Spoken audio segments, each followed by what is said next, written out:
साम् उदारे चरितारं तु वसुदैव कुटुम्बकम्। ॐ स्वस्ति न इन्द्रो वृद्धश्रवाः स्वस्ति न पूषा विश्ववेदाः स्वस्ति नस्तार्क्ष्यो अरिष्टनेमि स्वस्ति नो बृहस्पतिर्दधातु। ओम शांति शांति शांति। आज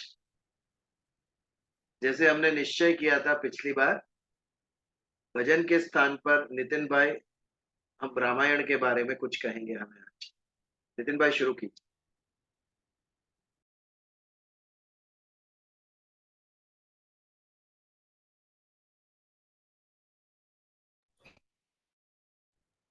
आप म्यूट है नितिन भाई, you are mute. Okay okay sorry. हाँ,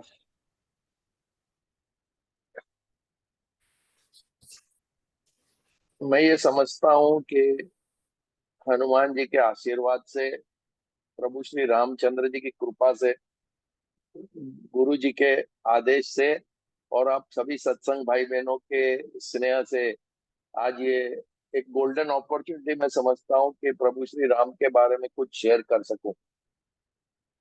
तो संत श्री तुलसीदास जी कहते हैं कि ये राम जी का वर्णन करना ये अथाह सागर के समान है, इसे कौन पार कर सकता है। तो भला हम कैसे हिम्मत कर सकते हैं। लेकिन चलिए एक डुबकी इसमें जरूर लगाते हैं और देख प्रयास करते हैं प्रभु श्री राम से कनेक्ट करने का।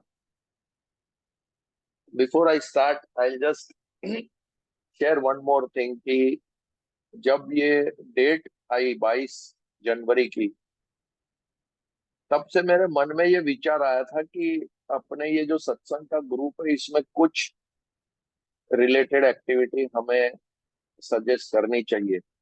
लेकिन somehow I was never able to connect with Bijal bhai or anyone of you colleagues and say कि something, let us do something। तो ये शायद मैं ये मानता हूँ हनुमान जी ने जरूर सुना होगा, तो उन्होंने ये आयोजन कर दिया।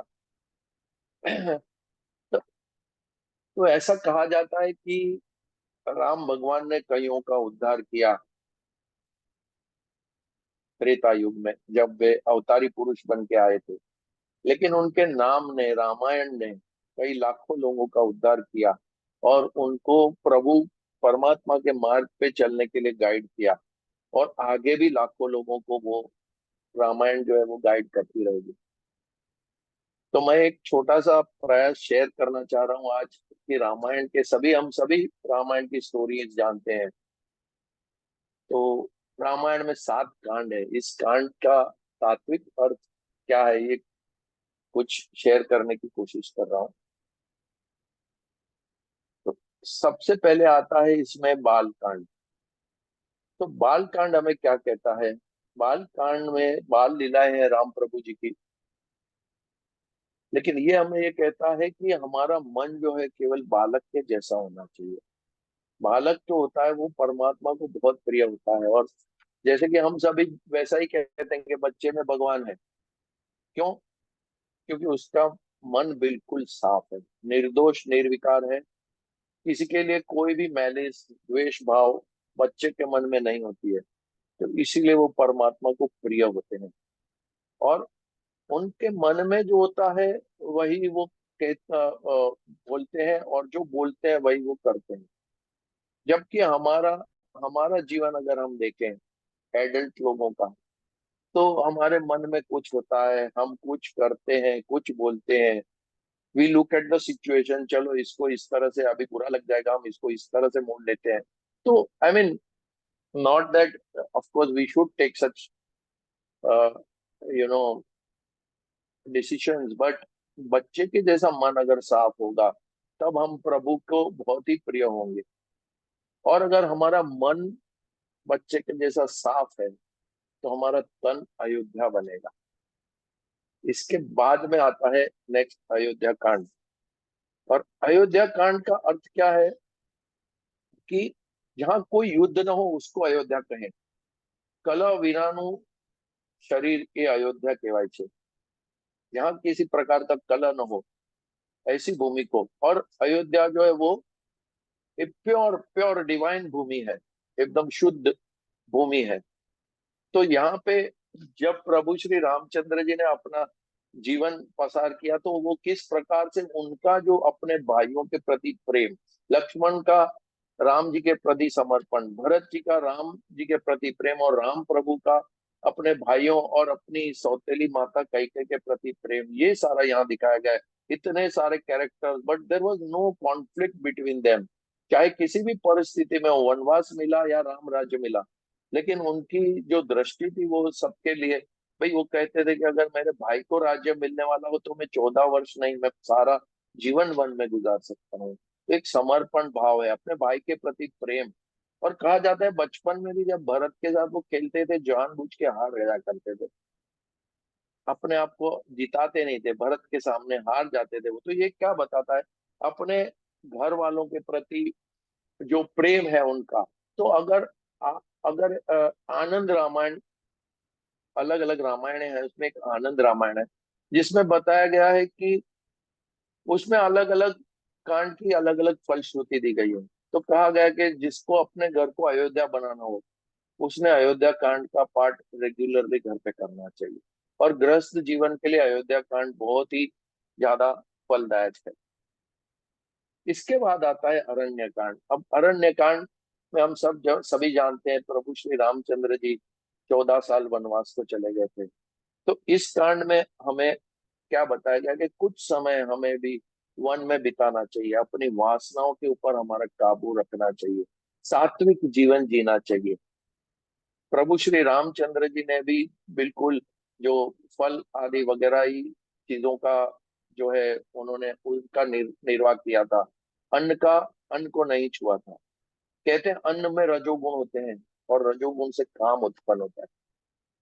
तो आज के आज के टाइम में अगर हम वन में तो नहीं जा सकते, लेकिन हम ये कह सकते हैं कि अगर किसी तीर्थ स्थल में कुछ समय, साल में कुछ समय हमें तीर्थ स्थल के लिए डेडिकेट करना चाहिए, और वो समय केवल एक्सक्लूसिवली हम प्रभु परमात्मा के लिए करें, रखें। ऐसा हमारा उस पे हम ऐसी निष्ठा होनी चाहिए। अक्सर हम तीर्थ स्थल में भी जाते हैं, तो don't mind my words here, I include my self also in this, but हम हम वहां पे दर्शन के अलावा बाकी सारे एंटरटेनमेंट की सोच कर भी जाते हैं। यार यहाँ जा रहे हैं, इधर तो ये बहुत अच्छा मिलता है खाने के लिए, और इधर ये शॉपिंग कर सकते हैं, इधर की ये चीज फेमस है वगैरह। लेकिन सही मायनों में हमें अगर जो तीर्थ में जाते हैं, तो हमारा केवल फोकस जो है वो परमात्मा की भक्ति पे रहना चाहिए। ये हमें अरण्य कांड में बताया गया कि पूरा संयम प्रभु श्री रामचंद्र जी ने वहां बताया। पूरा परिवार, सीता माता साथ में थी, फिर भी पूरे संयम और डिसिप्लिन से उन्होंने अरण्य कांड में हमारी ये सीख अरण्य कांड से मिलती है। इसके बाद में आता है किष्किंधा कांड। अभी किष्किंधा कांड से क्या मतलब है, यहाँ सुग्रीव और प्रभु श्री रामचंद्र जी की मैत्री के बारे में आता है। तो सुग्रीव यानी जीव है और राम प्रभु जी परमात्मा है। तो जीव और परमात्मा की मैत्री या जीव और परमात्मा का मिलन कब संभव है, जब आपके पास हनुमान जी का बल हो। हनुमान जी के द्वारा ही प्रभु श्री रामचंद्र जी की सुग्रीव से दोस्ती हुई थी। तो जीव और परमात्मा, यहाँ हनुमान जी के बल से मतलब है ब्रह्मचर्य का बल और राम नाम का बल। अगर आपके पास ब्रह्मचर्य का बल है, आप अपने अपनी वासनाओं, काम क्रोध आदि को काबू में रखा है, तो राम के साथ मैत्री होना 100% पॉसिबल है। तो और दूसरा अर्थ यहाँ पे बताए, सुग्रीव का अर्थ होता है अच्छा कंठ, सुंदर कंठ। तो हमारा कंठ आभूषणों से नहीं, लेकिन प्रभु श्री राम नाम के जाप से, परमात्मा के जाप से, उनके नाम स्मरण से हमारा कंठ जो है वो सुंदर बन सकता है। तो किष्किंधा कांड से हमें ये सीख मिलती है। इसके बाद आता है सुंदर कांड। और सुंदर कांड सबसे सुंदर माना गया है रामायण में। कई लोग अखंड पाठ करते हैं सुंदर कांड के। तो इसमें हनुमान जी की भक्ति और राम सेवा और हनुमान जी का जो राम जी के प्रति सेवा भाव है, समर्पण भाव है, वो आता है। तो इस कांड में हनुमान जी ने जो है समुद्र लांग के सीता माता को खोजा था और सीता माता से उनकी मुलाकात हुई थी। तो सीता माता जो है वो पराभक्ति का स्वरूप है। तो पराभक्ति कैसे प्राप्त हो सकती है? तो अगर आप संसार समुद्र पार करोगे तो आपको पराभक्ति यानी सीता माता के दर्शन होंगे। और हनुमान जी ने जो ये समुद्र को किस तरह से लांगा, तो बोला है कि प्रभु मुद्रिका मेले मुकमाई जल दिलांगी जय अचरज नाई, हनुमान चालीसा में बताया है। तो प्रभु मुद्रिका का अर्थ है कि नाम स्मरण, उनके पास राम जी का नाम स्मरण और उनकी भक्ति थी। केवल उसी शक्ति से उन्होंने समुद्र को लांग के उनको भक्ति प्राप्त हुई। तो हमको भी अगर समुद्र सागर पे पार जाना है तो हमको नाम स्मरण, प्रभु श्री राम जी का नाम स्मरण करना पड़ेगा। तो ही हमें पराभक्ति यानी कि सीता माता का दर्शन होगा, सीता माता के दर्शन होंगे। दूसरी बात बताइए कि समुद्र लांघते वक्त हनुमान जी के रास्ते में सुरसा से मुलाकात हुई। सुरसा राक्षसिनी का रूप लेके आई थी उनको रोकने के लिए हनुमान जी को। तो हनुमान जी को क्या कहाँ रोकने लगे थे? सीता माता के दर्शन की ओर जाने से रोक रही थी सुरसा। तो सुरसा का अर्थ है अच्छे रस, हाँ, स्वादिष्ट व्यंजन, स्वादिष्ट भोजन, ये सारा जो है ये इसका सुरसा जो इसका प्रतीक है। तो अगर हम हमारी जीभ पर काबू रखेंगे तो हमें भक्ति में हमारा मन लगेगा, और सात्विक भोजन करेंगे तो भक्ति में मन लगेगा और हम आगे बढ़ पाएंगे भक्ति की ओर। अच्छा, अब सीता माता जो पराभक्ति है वो कहाँ मिलती है? पराभक्ति के दर्शन कहाँ होते हैं? अशोक वन में। तो अशोक वन से हमारा क्या तात्पर्य है? अशोक वन जहाँ पे किसी प्रकार का कोई शोक नहीं।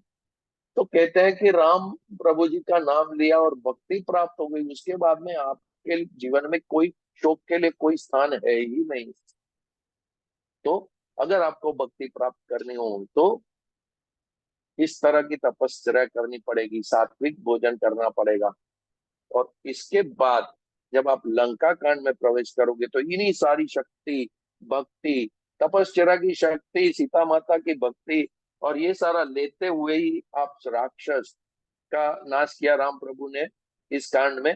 तो जो काम क्रोध लोभ मद मोह मत्सर, यही सारे राक्षस जो है इनका नाश करना है हमें। तो लंका कांड में प्रभु ने काम रूपी रावण और कुंभकर्ण वगैरह का नाश किया। तो अगर उसका तात्विक अर्थ देखें तो काम और क्रोध के ऊपर उन्होंने विजय प्राप्त करी, और काम और क्रोध के ऊपर विजय प्राप्त करने के बाद ही जो है उनका राज्यभिषेक हुआ, वो अयोध्या लौटे।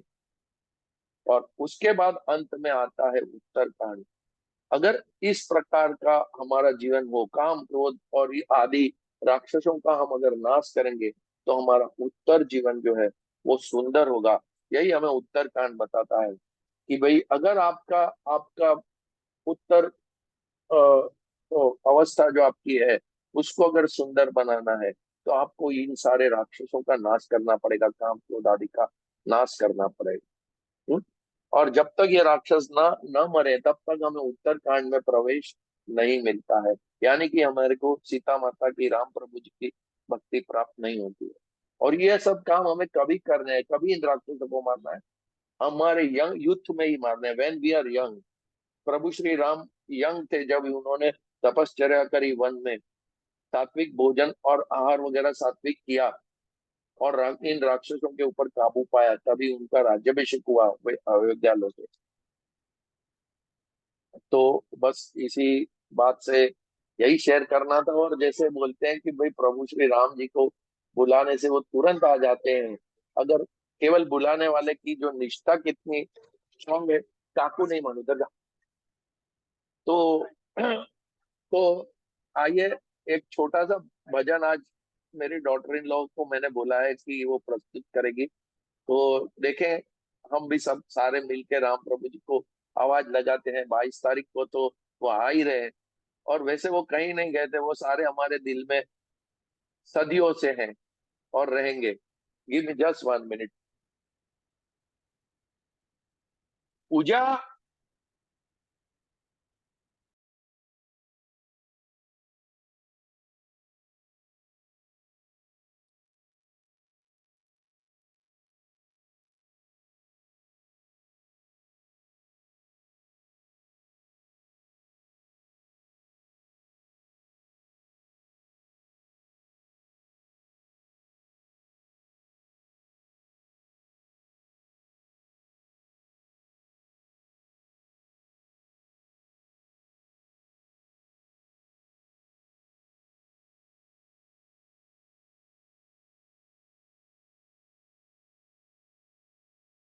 We can hear.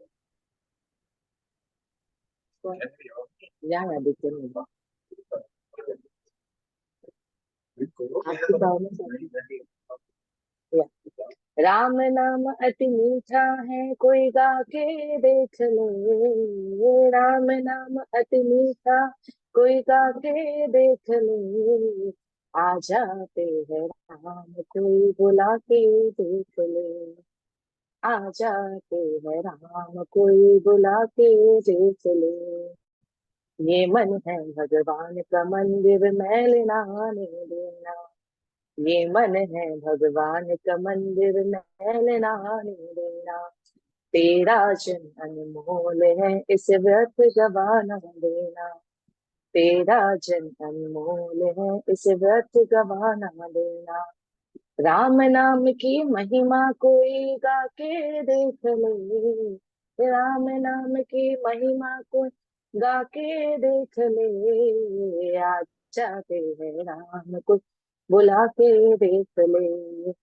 आ जाते हैं राम को बुला के देख ले। इस मन में अभिमान भरा, भगवान कहाँ से आए। इस मन में अभिमान भरा, भगवान कहाँ से आए। घर में घोर अंधेरा है, मेहमान कहाँ से आए। घर में घोर अंधेरा है, मेहमान कहाँ से आए। राम नाम की ज्योति कोई जला के देख ले। राम नाम की ज्योति कोई जला के देख ले। आ जाते हैं राम, कोई बुला के देख ले। आ जाते हैं राम, कोई बुला के देख ले। आ जाते हैं राम, कोई है बुलाने वाला। आ जाते हैं राम, है कोई बुलाने वाला। बिक जाते हैं राम, है कोई मुंह चुकाने वाला। बिक जाते हैं राम, है कोई मुंह चुकाने वाला। राम नाम के मोती कोई लुटा के देख ले। राम नाम के मोती कोई लुटा के देख ले। आ जाते हैं राम, कोई बुला के देख ले। आ जाते हैं राम, कोई बुला के देख ले। राम नाम अति मीठा है, कोई गा के देख ले। राम नाम अति मीठा है, कोई गा के देख ले। आ जाते हैं राम, कोई बुला के देख ले। कोई बुला के देख ले। कोई बुला के देख ले। Thank you. वेरी नाइस, बहुत अच्छा गाया। और नितिन भाई आपने भी बहुत अच्छा कहा। रामायण के ऊपर बहुत संक्षिप्त में था, समय नहीं है इसके लिए। आप इसे विस्तार से कहोगे तो और उसमें रस उत्पन्न होगा हर एक कांड को। आपने संक्षिप्त में कहा बिकॉज समय की मर्यादा है हमारे यहाँ। एनीवेज, भगवान राम का नाम लेके हमारी आध्यात्मिक यात्रा हम शुरू रखते हैं। सबसे बड़ा भक्त कौन राम का? हनुमान। हनुमान जी। सबसे शक्तिशाली, सबसे बुद्धिशाली, लेकिन सबसे बड़ा भक्त भगवान राम का। कितने मंदिर बनाए हनुमान जी ने भगवान राम के? मैं पूछूं तो बनाया एक भी मंदिर? कहाँ पे थे भगवान राम? सीना फाड़ के दिखाया, देखो यहाँ राम है। जिसके मन में राम नहीं है उसे मंदिर जाने की आवश्यकता है। मेरे तो सीने में, मेरे मन में, मेरी बुद्धि में मैं तो राममय हूँ स्वयं। मंदिर में राम बिठा दिया इसका अर्थ ये नहीं मन से निकाल दिया राम को। राम का दर्शन केवल नहीं करना है, वो चरित्र को आत्मसात करना है। राम के गुण समझने हैं। वो जो गुण है वो मुझ में आए। राम के गुण मुझ में कब आएंगे? जब श्रद्धा पूर्वक उनके चरित्र का चिंतन करेंगे हम। राम कैसे सोचते थे, राम जीवन में कैसे कर्म करते थे, राम कैसे निर्णय लेते थे, इसके ऊपर जब हम विशेष ध्यान देकर रामायण को पढ़ेंगे तब राम के गुणों का दर्शन होगा। और राम के गुणों का जब दर्शन होगा तो हमारे अंदर एक इंस्पिरेशन जागेगी कि मुझ में भी ये गुण है। और उस गुणों का जब हम चिंतन करेंगे तो धीरे धीरे धीरे वो गुण हमारा स्वभाव बन जाएगा, फिर हमारा चरित्र भी राम जैसा हो जाएगा। हमारा चरित्र भी राम जैसा हो, ऐसा लक्ष्य होना चाहिए हमें। अद्भुत चरित्र का निर्माण हो चुका है भारत में भगवान श्री रामचंद्र। उनकी ख्याति केवल भारत तक सीमित नहीं रही है। ये जो अयोध्या है, थाईलैंड में गया था, वहां पर एक शहर का नाम अयोध्या है। बाली में, थाईलैंड में, संपूर्ण फार ईस्ट में भगवान राम उपस्थित है, हिंदू धर्म उपस्थित वहां पर। किसी एक राजा की ख्याति इतनी दूर कब जाए? कुछ तो बात होगी भगवान राम में, उनके जीवन में, उनके कर्म में, उनकी सोच में। ये हजारों साल तक लोगों को वो प्रभावित करती रही, जीने का मार्ग बताती रही उनका जीवन। I always say Ramayana is the constitution of a family. एक राष्ट्र को चलाने के लिए जैसा संविधान आवश्यक है, कॉन्स्टिट्यूशन, राष्ट्र कैसे चलता है? संविधान के आधार पर चलता है। जैसा कॉन्स्टिट्यूशन में कहा है उसके मुताबिक सब राष्ट्र चलाते हैं, वैसे ही परिवार कैसे चलाना चाहिए? रामायण के आधार पर। भगवान राम ने क्या आदर्श रखा हमारे सामने? उनका वर्तन अपने परिवार के साथ कैसा था? जबरदस्त त्याग था उनके चरित्र में, सैक्रिफाइस। ये चाबी है कोई भी परिवार को सुखी होने की। जब तक त्याग भावना नहीं है तब तक परिवार सुखी नहीं हो सकता। और आज संसार उससे विपरीत जा रहा है। सब लोग राइट्स की बात कर रहे हैं, मेरा हक, मेरी ड्यूटी, इसकी बात करो, मेरे कर्तव्य की बात करो, भोग की नहीं त्याग की बात करो, और देखो सारा संसार सुखी होगा उससे। ये सबसे बड़ा गुण है। त्याग मूर्ति थे भगवान रामचंद्र, मर्यादा पुरुषोत्तम। कृष्ण भगवान पूर्ण पुरुषोत्तम, राम मर्यादा पुरुषोत्तम। क्यों मर्यादा पुरुषोत्तम? क्योंकि हरेक संबंध की मर्यादा निभाई है उन्होंने। पुत्र की मर्यादा क्या है, पिता की मर्यादा क्या है, भाई की मर्यादा क्या है, बराबर समझी उन्होंने। केवल समझी नहीं, समझ के दृष्टांत रखा हमारे सामने। ये जब मर्यादाएं निभाओगे आप, तब जाके एक संबंध खिलेगा। संबंध चलेगा कैसे लंबा? संबंध में मर्यादा निभानी होती है। वाणी और वर्तन, ये दोनों की मर्यादा निभानी होती है, तब संबंध टिकते हैं। और वो भगवान राम के चरित्र से हमें देखने को मिलता है। ऐसे परम स्मरणीय भगवान राम, दिन रात उसका स्मरण होना चाहिए, उनके चरित्र का स्मरण होना चाहिए, उनके गुण का स्मरण होना चाहिए। इस बहाने 22 जनवरी को जो भी होने वाला है अयोध्या में, उस बहाने 140 करोड़ लोग भगवान राम का स्मरण तो करेंगे। भले कुछ दिन टिके, लेकिन पुनः उनके मन में भगवान राम का स्मरण उत्पन्न होगा। ये पॉजिटिवली हमें देखना है। वैसे भगवान राम का स्मरण करते हुए हम हमारी आध्यात्मिक यात्रा आगे बढ़ाते हैं। श्रीमद् भगवद गीता अध्याय 6, आत्म संयम योग, 22वें श्लोक पर विचार किया हमने।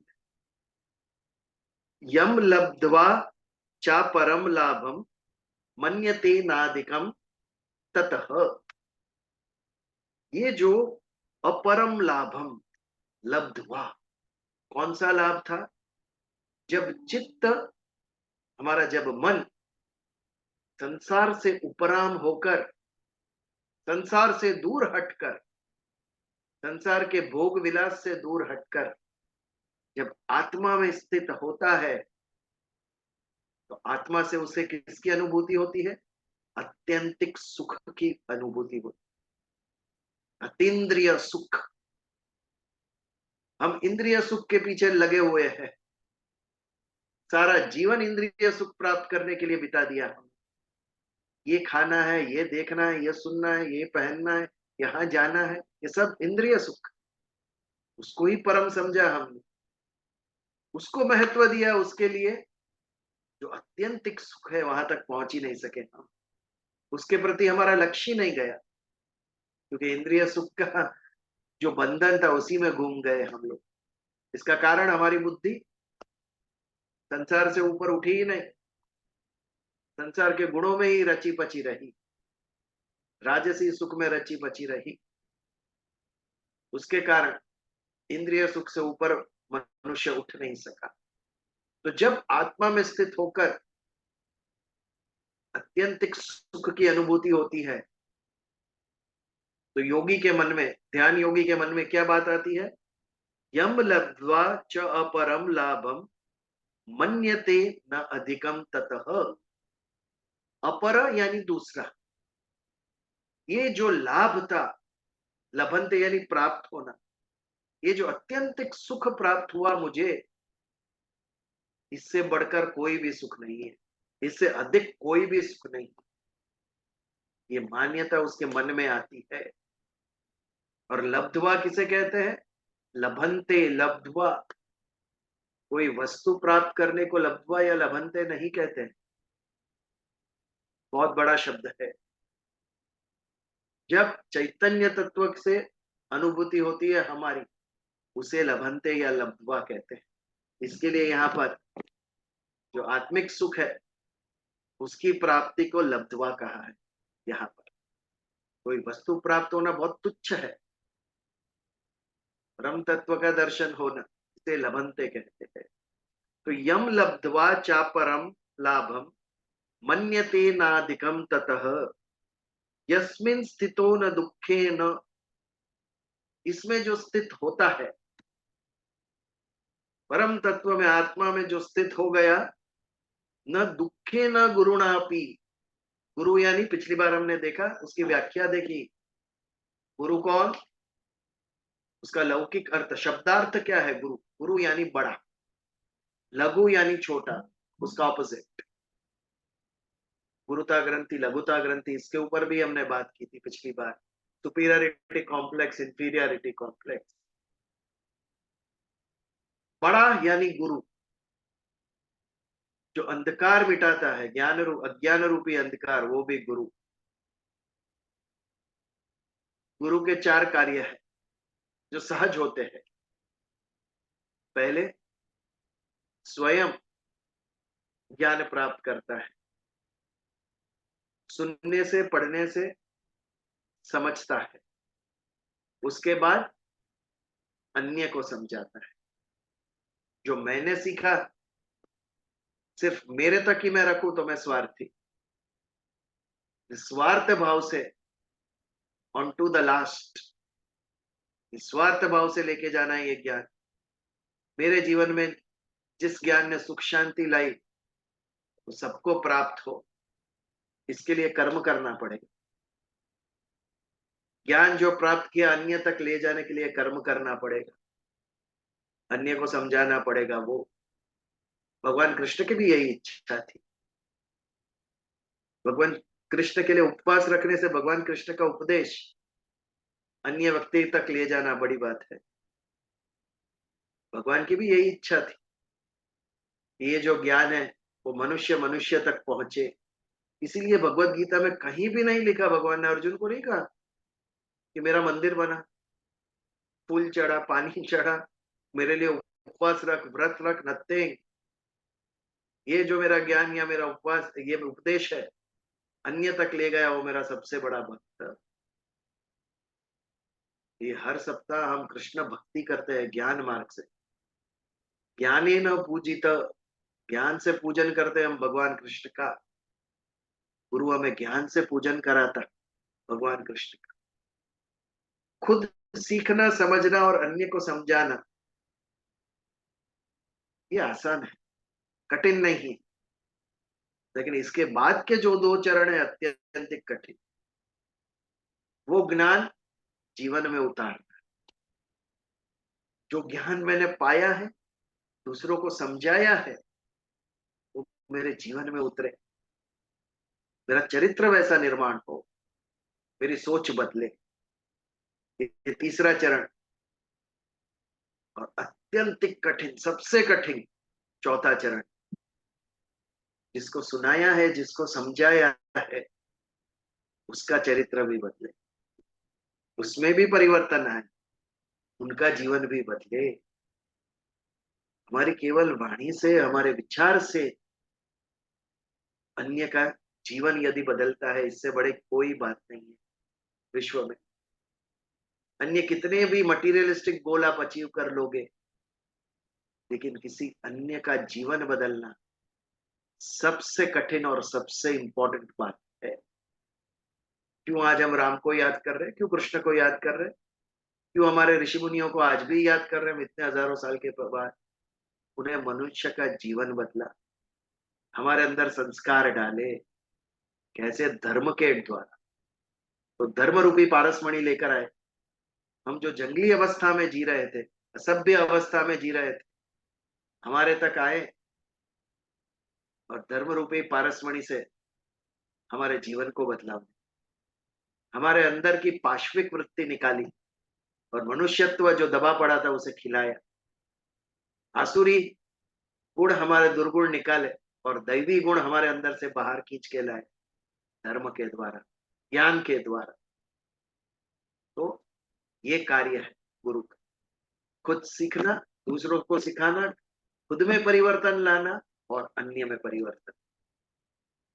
ये करना बहुत कठिन है, इसके लिए बड़ा कार्य है, इसे गुरु कहा गया। बहुत बड़ा कार्य है। मनवा के देखो आपके परिवारजनों को भी, कितना कठिन है आपको पता चल जाएगा। किसी का स्वभाव हम बदल सकते हैं? बहुत डिफिकल्ट। यदि हमारी प्रेरणा से, हमारे विचार से, हमारे वर्तन से किसी अन्य के अंदर परिवर्तन आए, उससे बड़ी बात कोई भी नहीं। आज जीवन कोई भी मनुष्य का लक्ष्य इससे बड़ा नहीं हो सकता। संस्कार देना कहते हैं इस। तो यस्मिन् स्थितो न दुःखेन गुरुणापि विचाल्यते। ये जो आत्मिक सुख की, अत्यंतिक सुख की अनुभूति होती है, उसके बाद गुरुणापि दुःखेन, बड़े से बड़ी दुख आया तो भी उससे कोई विचलित नहीं होता। बड़े से बड़ा दुख आया, रात्रि को भगवान दशरथ राजा कहते हैं भगवान राम को, कल सुबह आपका राज्याभिषेक है, आप अयोध्या के राजा बनोगे। और नेक्स्ट डे सुबह उन्हें आदेश मिलता है कि सिंहासन का त्याग करके वन में जाना है।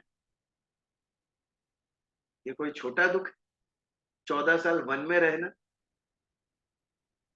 हम 4 मिनट इलेक्ट्रिसिटी के बिना नहीं रह सकते।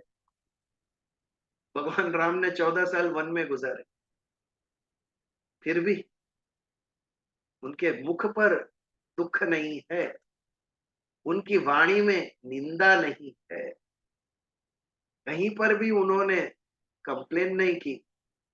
What is my fault? Ravana ढूंढो, कहीं भी नहीं पूछा है क्यों मुझे ये दंड दिया, मेरा क्या कसूर है।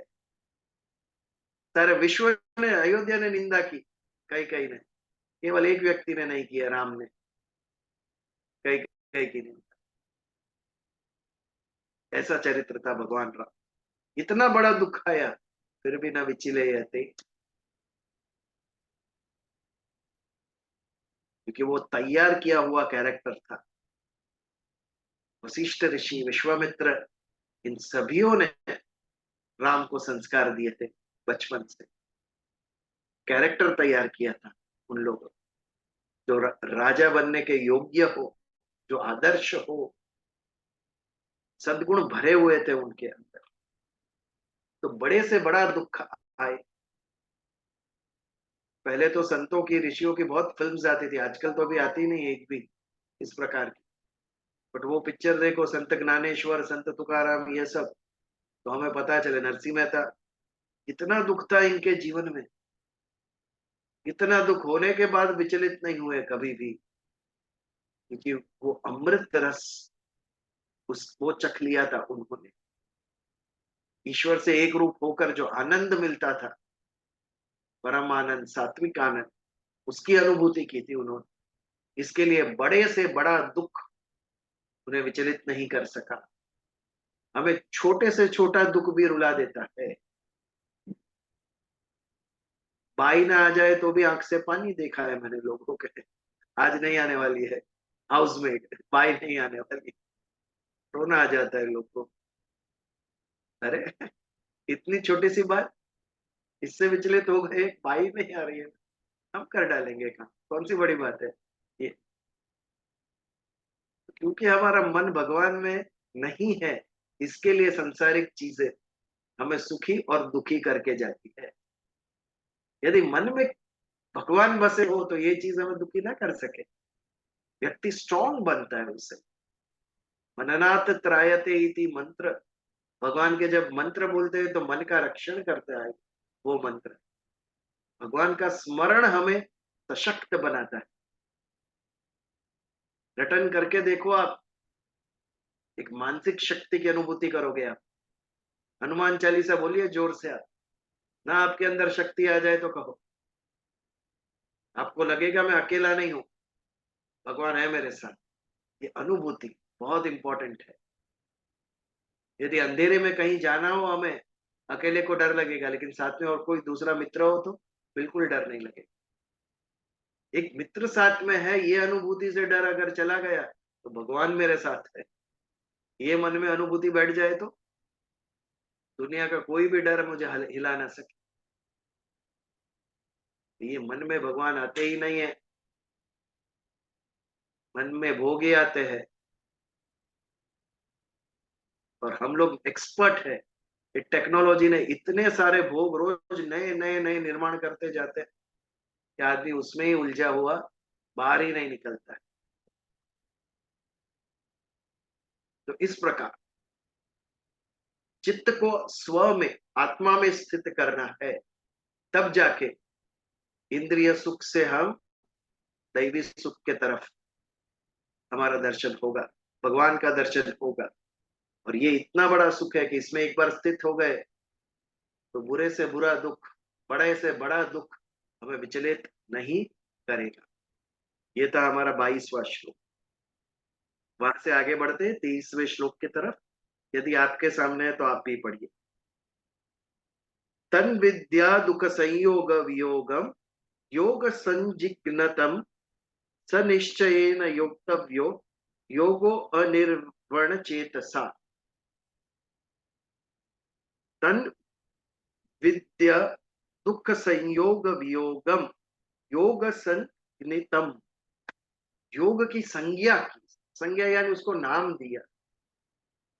व्हाट इज योग, यहाँ और एक व्याख्या हमें जानने को मिलती है। दूसरे अध्याय के 48वें श्लोक में भगवान ने कहा था समत्वम योग उच्यते। आप जब समता प्राप्त करते हो, व्हाट इज समता, राग और द्वेष, पसंद और नापसंद, इसमें समान रहना। ये जब समता प्राप्त करते हो तो आप योगी कहलाते हो, उसे योग कहते हैं। उसके बाद ही आपका योग सिद्ध होता है, समता प्राप्त करने के बाद। जब तक राग और द्वेष है तब तक आप संसार से जुड़े हुए हो। ये अच्छा लगा, ये बुरा लगा, ये दो ही चीजें हमारे जीवन में। जो अच्छा लगा उसके पीछे दौड़ते हैं, यही करना है। जो बुरा लगा उससे प्रयत्न है कि वो हमसे दूर रहे। सुख के पीछे दौड़ते हैं और दुख को दूर रखना है, ये हमारे जीवन का लक्ष्य है। आप सोचिए, ये दो ही चीज में सारा जीवन व्यतीत हो जाता है। जो अच्छा लगता है उसे प्राप्त करना है, जो नहीं अच्छा लगता उसे दूर रहना है। एक राग एक द्वेष, इससे जो ऊपर उठता है वो योगी। समत्वम योग उच्यते।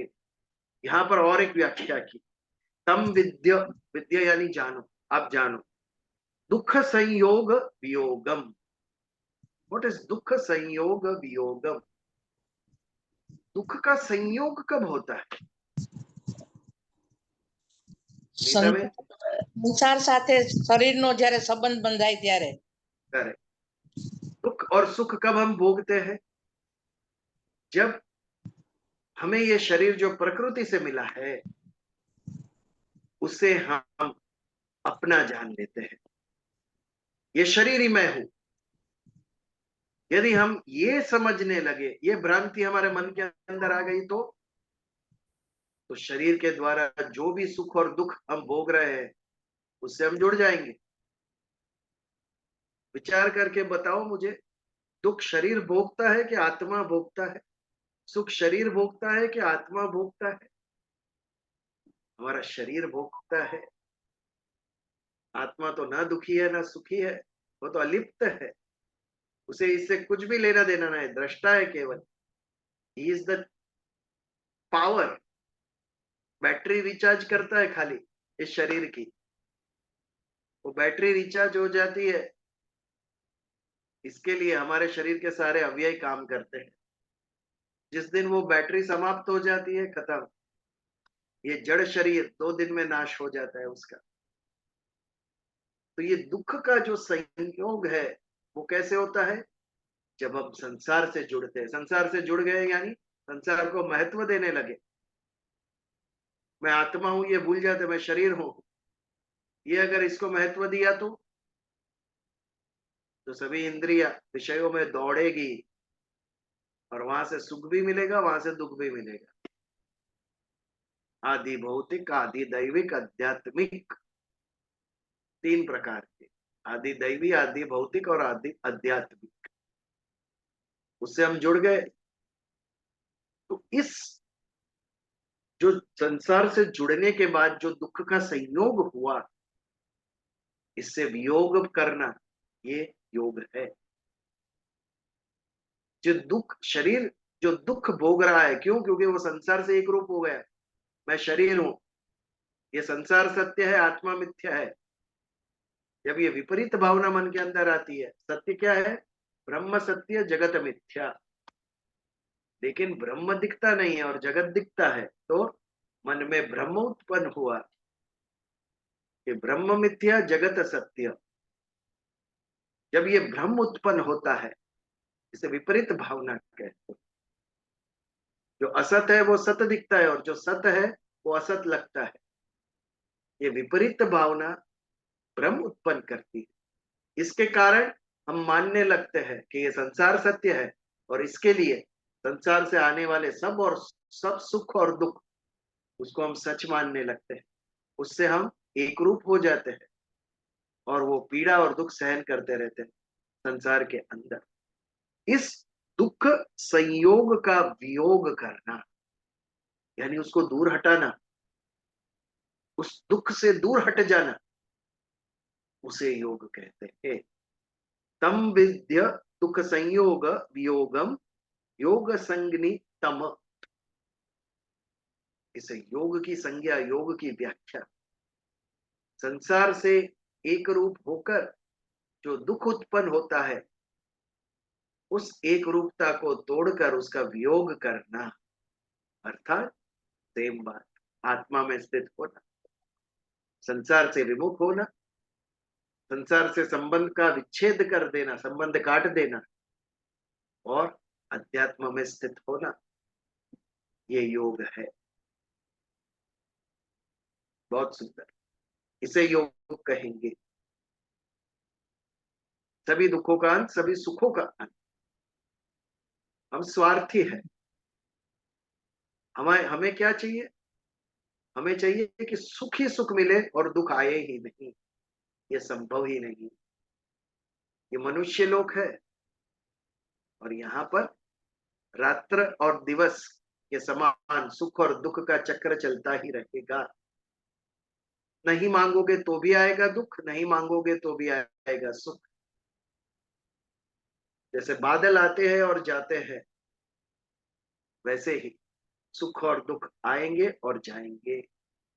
हमें दृष्टा भाव से देखना है, उसके साथ लिप्त नहीं होना है। यदि उसके साथ लिप्त हो गए तो दुख और सुख हम भोगने लगेंगे, और वो चक्र से कभी बाहर नहीं आए। What is required? ये दोनों से ऊपर उठना है, सुख और दुख से।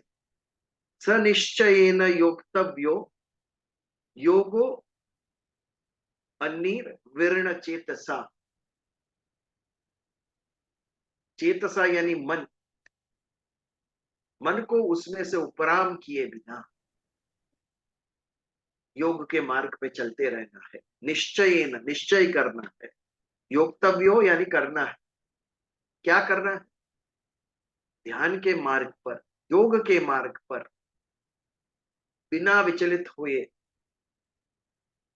अनिर्विण्ण चेतस यानी अपने चित्त को वहां से हटाए बिना।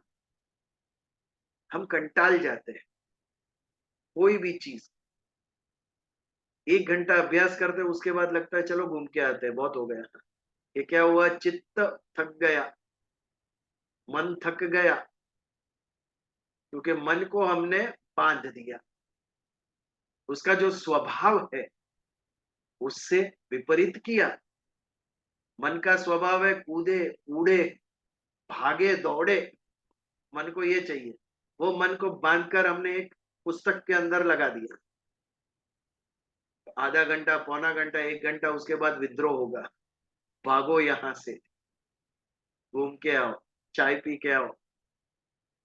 इसका उदाहरण देखना है तो किसी कॉलेज की लाइब्रेरी में चले जाइए आप और देखिए। तो मन को अभ्यास में लगाना। मन कंटाल जाएगा, वहां से पकड़ के वापस उसको ध्यान के मार्ग पे लगाना, तब जाकर ये सिद्ध होगा। मन का जो स्वभाव है उसे विपरीत करवाना उसके पास, क्योंकि वो बंदर जैसा है, कूदता रहता है एक डाली से दूसरी डाली। उसको पकड़कर वापस लाना है और ध्यान करना है। ध्यान में सबसे बड़ा विक्षेप कहां से निर्माण होता है? मन से निर्माण होता है। मन इच्छाएं, कामनाएं, संकल्प, विकल्प करता ही रहता है और इससे हम ध्यान से भटक जाते हैं। हमारे आध्यात्मिक प्रवचन भी हम क्यों 45 मिनट्स का रखते हैं? एक साइकोलॉजिकल कॉन्सेप्ट है इसके पीछे। इससे ज्यादा मन ये हैवी विषय ग्रहण नहीं कर सकेगा। ये विषय इजी नहीं है। रामायण यदि आप कहें, श्रीमद् भागवत की, भगवान कृष्ण की लीलाएं कहे, तो आप 2, 2.5, 3 घंटे भी बोल सकते हो, क्योंकि उसमें रस है। 9 रस है, ऑल 9 रस आर देयर। ये सब कथाओं में, महाभारत, उसमें ये सब कथाएं है, उसमें सब ये रस है। इसके लिए आप ज्यादा समय तक वो सुन सकते हो। लेकिन ये अध्यात्म है, तत्व ज्ञान। This is more scientific. This is not a story. कथा नहीं है कि जिसमें से आपको कोई बोध मिले। ये समझ है, मैं कौन हूं, ये विश्व क्या है, ईश्वर नाम का कोई तत्व है कि नहीं। मैं तो कहूं मानना ही नहीं चाहिए आपको ईश्वर को। जब तक आप आंख बंद करके गधे की तरह मान रहे हो, आप सोच ही नहीं रहे हो ईश्वर क्या है। जब तक आप कहोगे हाँ ईश्वर है, तब तक आप उसके ऊपर विचार ही नहीं करोगे ईश्वर क्या है। नास्तिक को ईश्वर की ज्यादा समझ है कि उसने उस पर विचार किया है। ईश्वर क्या है, ऐसा कोई तत्व है कि नहीं। हम श्रद्धा पूर्वक हाँ कर देते हैं तो हमारी बुद्धि वहां स्टॉप हो जाती है। लेकिन क्वेश्चन, ये बुद्धि का विषय है, तो क्वेश्चन। फिलोसॉफी कैसे बिगन होती है? अथो अथो ब्रह्म जिज्ञासा। एंड नाउ ब्रह्म क्या है, ये जिज्ञासा उत्पन्न हुई शिष्य को, और गुरु को पूछता है ब्रह्म क्या है। हमारे सभी उपनिषद मेजॉरिटी क्वेश्चन एंड आंसर्स है। जिज्ञासु शिष्य एक लर्नेड मैन को पूछता है क्वेश्चन, और वो सेज, वो ऋषि, वो गुरु उसे उत्तर देते हैं।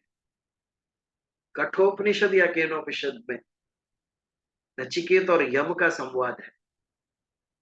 कभी समय मिला तो उसके ऊपर हम विचार करेंगे। जो प्रश्न नचिकेत ने पूछे और यम ने, धर्मराज यम, उन्होंने जो उत्तर दिए हैं वो। तो तत्व ज्ञान और कथा में अंतर है। तत्व ज्ञान हमें सोचने को प्रेरणा देता है, भौतिक है, गहन है, इजी नहीं है। कृष्ण भगवान की बाल लीलाएं, ये यदि हम सुन रहे हैं तो उसमें बुद्धि नहीं लगानी है, उसमें भक्ति का रस है। मन को आनंद आएगा, वो सुन के हम भावुक होंगे। तत्व ज्ञान में बौद्धिक तत्व है। अमेजिंगली कृष्ण में ये सब था। इसके लिए पूर्ण पुरुषोत्तम भगवान कृष्ण का आप जीवन देखो, आपके मन को भी अपील करता है, आपकी बुद्धि को भी अपील करता है। जब योगेश्वर स्वरूप में उन्होंने भगवत गीता का उपदेश दिया, एक तरफ ये है और दूसरी तरफ नटखट कृष्ण जो मक्खन चुराता था, जो गोपियों के वस्त्र चुराता था, रुक्मिणी का हरण करता था। What a complete personality. हर एक आयु में जो एक कॉमन पर्सन करता है वैसा व्यक्तित्व भगवान कृष्ण का था। You can so much relate to him. हमारे और आपके जैसे थे भगवान कृष्ण। दोनों एक्सट्रीम बताए। एक कॉमन मैन कैसे जीता है वो भी बताया, और एक परम योगेश्वर योगी कैसे जीता है वो भी बताया। उन्होंने हमारे सामने रखा। He was a complete person. मनुष्य कहां से कहां तक पहुंच सकता है, श्री कृष्ण जीवन दर्शन से हमें ये पता चलता है। अब परम को प्राप्त कर सकते हैं, इसके लिए पूर्ण पुरुषोत्तम भगवान कृष्ण। तो इस प्रकार तत्व ज्ञान अथो अथो ब्रह्म जिज्ञासा, जिज्ञासा से, क्वेश्चनिंग से होता है। बट वो क्वेश्चनिंग के पीछे प्योर जिज्ञासा होनी चाहिए। ये ऐसा क्यों है? जब ये बात मन के अंदर आती है तब जाके आप तत्व तक पहुंचते हो। The ultimate. साइंस ने इतना इन्वेंशन क्यों किया? क्वेश्चनिंग। ये पदार्थ जो कोई भी एक प्रोडक्ट है, उसके मूल में क्या है, कहां तक पहुंच गए? मॉलिक्यूल से नीचे एटम्स, उसके नीचे न्यूट्रॉन्स, इलेक्ट्रॉन्स, उसके अंदर क्वार्क्स, उसके अंदर एनर्जी, वहां तक पहुंचा युग। मेडिकल साइंस कहां तक पहुंचा देखो। मनुष्य शरीर के कितने अंदर गया, क्या क्या कैसे होता है, सब कुछ पता है। बाय क्वेश्चनिंग, जिज्ञासा होनी चाहिए, तब ज्ञान प्राप्त होता है। मन में क्वेश्चन आना चाहिए, ये ऐसा क्यों है। You can doubt, you can oppose, you can question, but reach the truth. Otherwise you are donkey. बरसों से सब करते हैं, इसी के लिए मैं भी करता हूँ। You are not a human. Human करने से पहले सोचता है ये क्या है। 60 साल से गायत्री मंत्र बोल रहे हैं, लेकिन पता नहीं है वो क्या है। ये अज्ञान है, ये भक्ति नहीं है, ज्ञान है। क्या बोल रहे हो ये पता तो करो पहले। कितने सारे व्हाट्सएप पे मैसेज देखता हूँ भगवत गीता के नाम पे। भगवान कृष्ण ने भगवत गीता में ये कहा है, आज तक एक भी मिला नहीं है मुझे उसमें से विचार। सब कुछ भगवत गीता के नाम पे चढ़ा रहे हो आप लोग। मूर्खता है। तो ज्ञान आधारित भक्ति होनी चाहिए। यदि भक्ति में ज्ञान नहीं होगा तो वो सड़ने लगे। कोई भी चीज, समाज भी सड़ जाएगा अगर ज्ञानी को चुप कर दिया। इसके लिए हिंदुत्व ने पूर्ण फ्रीडम दिया है। तुझे जैसे भी सोचना है सोच। चार्वाक दर्शन को भी स्वीकार किया। चार्वाक यानी टोटल एंजॉयमेंट में बिलीव करने वाले ऋषि थे वो। नथिंग डूइंग, ये जीवन मिला है, एंजॉय, इससे आगे कुछ भी नहीं। वो भी स्वीकार। वात्स्यायन भी स्वीकार, और नास्तिक दर्शन भी स्वीकार। सांख्य दर्शन नास्तिक दर्शन है। 6 दर्शन में से एक जो सांख्य दर्शन है वो नास्तिक। ईश्वर ईश्वर ने ये सृष्टि का निर्माण किया मानते ही नहीं है। ईश्वर जैसा कुछ मानते ही नहीं है। फिर भी is a part of Hindu धर्म। क्यों? वेद को मानते हैं, वेदों में श्रद्धा है। Doesn't matter if you don't believe to God. इससे बड़ा ओपन माइंडेडनेस कहां पर होगा? दिखाइए मुझे। विश्व के कोई भी धर्म में बताइए। बाकी सभी धर्म बच्चे को हाथ पकड़ के एबीसी सिखाते, वैसे धर्म सिखाते। These are the rules, you have to follow it, 10 commandments.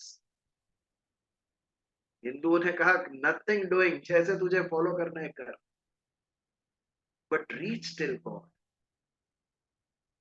मैं मेरे राम की पूजा कैसे भी करूं, घर में करूं, मंदिर में करूं, मन में स्मरण, भजन रटन कैसे भी करूं, 22 तारीख को करूं, 21 को करूं या 23 को करूं, that doesn't make me less Hindu. ये फ्रीडम दिया, श्रद्धा होनी आवश्यक है, कैसे भी तू उसका पूजन कर। नथिंग इज इम्पोज्ड, किसी के ऊपर डाला नहीं कि ऐसे ही करना है। इसीलिए देखो एक ही त्योहार, अभी ये जो मकर संक्रांति गई, मैसेजेस देखे होंगे आपने व्हाट्सएप पे, कितने अलग अलग नाम से सारे भारत में, कहीं बिहू, कहीं पोंगल, कहीं मकर संक्रांति, कहाँ Uttarayan, everything allowed as long as you are celebrating. This is open mindedness. और इसी के कारण हिंदू धर्म आज हजारों साल से प्रगति कर रहा है। कितने अटैक्स हुए भारत पर, लेकिन इतना भी नुकसान नहीं कर सके कोई भी हमारे संस्कृति के ऊपर, हमारे धर्म के ऊपर। तो इस प्रकार सनिश्चयेन योक्तव्यो योगो अनिर्विण्ण चेतसा, मन में संकल्प करना पड़ेगा, निश्चय पूर्वक विषयों से हटाकर ध्यान के मार्ग पर लगाएंगे, तब दुख संयोग वियोगम सिद्ध होगा। ये जो संसार दुख का संयोग है, उसका वियोग होगा जब हमको चित्त एकाग्र करेंगे, ईश्वर के ऊपर जब हम स्मरण करेंगे अपने तरीके से, जैसे भी करना है करो, लेकिन करो। तो ये था हमारा 23वां श्लोक। इसके ऊपर कोई प्रश्न या कोई विचार? We can take it for 2 minute.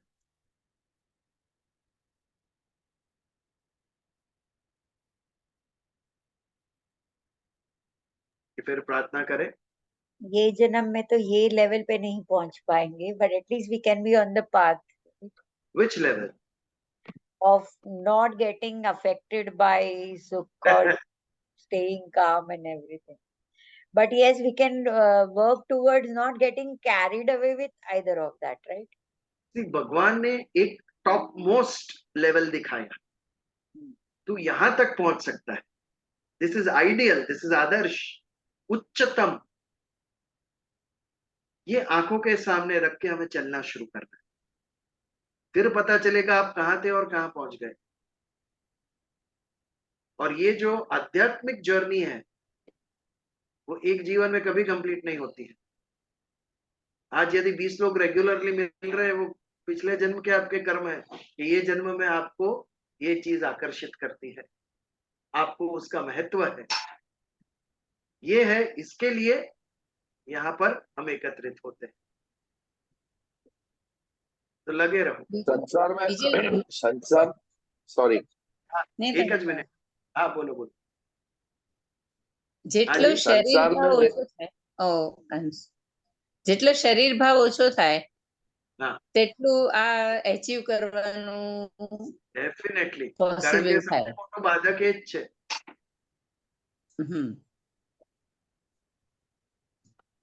Right. हाँ बोलो नितिन भाई। નહીં નહીં, એ હું એમ કહેતો હતો કે સંસારમાં રહેવાનું છે, પણ સંસારને અંદર નથી ઉતારવાનો। એવી કે સંસારમાં રહેવાનું મના નથી, પણ સંસારને મનમાં રાખવાનું જે છે એ તકલીફ આપે છે। ધેટ ઇઝ વોટ શ્રીમદ या ભાગવત आसक्ति, છે। એને આસક્તિ કહેવાય આપણે। યા કે બીજા સંસારમાં રહીને પણ નિરાસક્ત, સંસારમાં રહી That is the સંસારમાં રહીને સંસારના બધા કાર્યો અને રિસ્પોન્સિબિલિટીઝ ને નિભાવીને રહેવાનું છે, અને તે છતાં આસક્ત રહેવાનું છે, એનાથી અલિપ્ત રહેવાનું છે। એ કૃષ્ણ ભગવાનના આખા જીવન તમે જોશો તો આ જ છે. એમણે જેટલા પણ Exactly. યુદ્ધ કર્યા અનાસક્ત ભાવે કર્યા, કર્તવ્ય સમજીને કર્યા. હાજી કર્તૃત્વ ભાવ નથી બિલકુલ. ભોક્તૃત્વ નથી, કર્તૃત્વ ભાવ છે. હા. હાજી ઈશિતાજી. पानी में जहाज चलता है, यदि वो पानी जहाज के अंदर आ जाए तो पानी डूब जाएगा, लेकिन बाहर बिना पानी के वो जहाज चल नहीं सकता है. तो हमें यही समझ के चलना है कि जो चीजें हमारे चारों तरफ हैं, हाँ. उनका होना भी बहुत आवश्यक है, क्योंकि उन सब चीजों के बिना हम जीवित भी नहीं रह सकते, हमारा निर्वाह भी नहीं हो सकता. लेकिन उनको अपने भीतर उतना ही आने देना है कि हम उसमें डूब न जाए.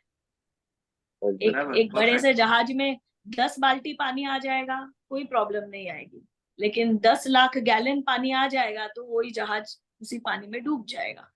तो उसमें हमको ये गिन के चलना है कि हमारे अंदर हम उतना ही उस चीज से हम उतना ही उसको अपने भीतर ले और उतना ही उसमें लिप्त हो कि आसानी से निर्लिप्त भी हो सके, उसके बिना काम भी चले और उसके साथ भी हमारा निर्वाह. किसी भी चीज से ऐसा अल्टीमेटली ऐसा इतना भी हमें उससे भागना नहीं है कि संसार में रहकर हम हर चीज को छोड़ दें, पर किसी भी चीज से इतना भी ज्यादा उसमें लीन नहीं हो जाना है कि पता चले हम उसी में डूब गए. Yes, very true. और कुछ की प्रार्थना करें, भगवान शिव से क्षमापना मांगेंगे हम आज के दिन में. यदि आज के सप्ताह में से कुछ भी भूल हो तो दयालु है भगवान शिव, तो क्षमा करेंगे. करचरण कृतम वाक कायाजम कर्मजम वा श्रवण नैनम ज वा मानस वा पराधम विहितम विहितम वा सर्वमेतत् क्षमस्व. जय जय जय करुणाब्दे श्री महादेव शंभो. ओम शांति शांति शांति. जय श्री कृष्ण. જય શ્રી કૃષ્ણ. જય શ્રી કૃષ્ણ.